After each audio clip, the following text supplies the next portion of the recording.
Without commitment, you'll never start. But more importantly, without consistency, you'll never finish. It's not easy. If it was easy, there'd be no Kerry Washington. If it was easy, there'd be no Taraji Henson, P. Henson.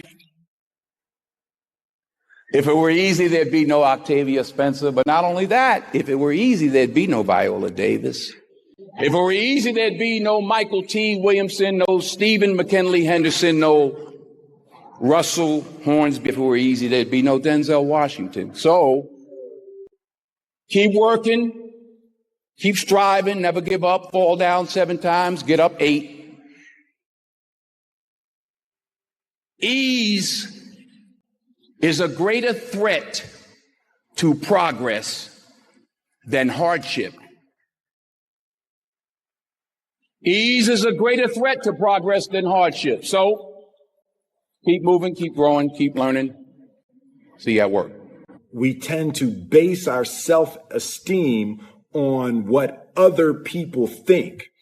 And that's not really self-esteem. Self-esteem is supposed to be how we feel about ourselves. And I was just saying how dangerous it is to allow other people to determine how you're going to feel about you.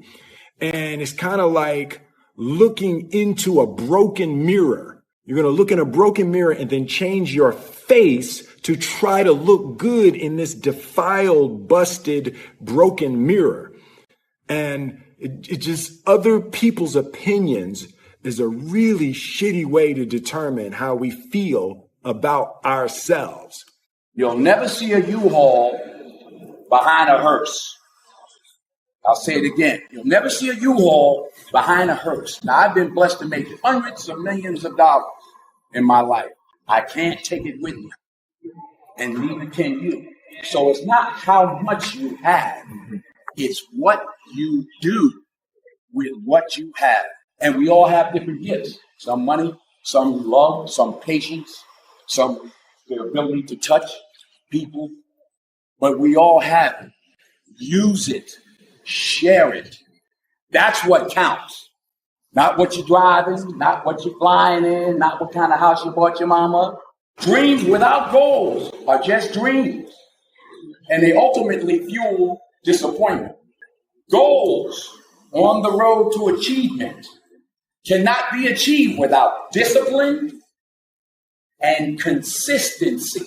I pray that you all put your shoes way under the bed at night so that you got to get on your knees in the morning. The one thing I'm the most happy about in terms of my career is the fact that I got there with the grace of God, first of all, but short of that, I got there just by working hard, not partying with the right people, not compromising myself in any way or cutting any kind of deals, just by working hard, just by plugging along, sawing wood, as I like to call it. I'm a 20-year overnight sensation. I don't get life mixed up with making a living. I was there for all 4 of my children being born. When the first one was born, I recognized the difference between life and making a living. Their life, our family is life. Acting is making a living. Well, what do you think the biggest difference between doing a play and it's a cliched question, but I'd be interested to know your answer. I think a part of what Viola just said is that you get to dig deeper and you get another day. Right. And you get the energy.